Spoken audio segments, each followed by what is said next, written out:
et on attendait que justement les membres de sa famille, que quelqu'un, un liquidateur, quelqu'un vienne.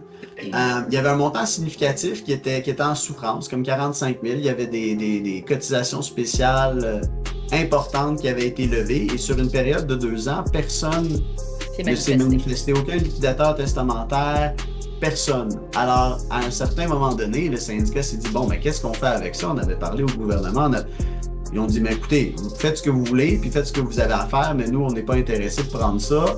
Alors, le syndicat s'est dit, en mettant le ministère de la Justice, pas le ministère des Finances, je crois, mais peu importe, en mettant les instances gouvernementales appropriées en cause, on a envoyé ou signifié à la dernière adresse connue du défunt, qui est son unité, le préavis d'exercice. C'était un préavis d'exercice en prise en paiement et on a obtenu un jugement par défaut parce que personne n'a comparu.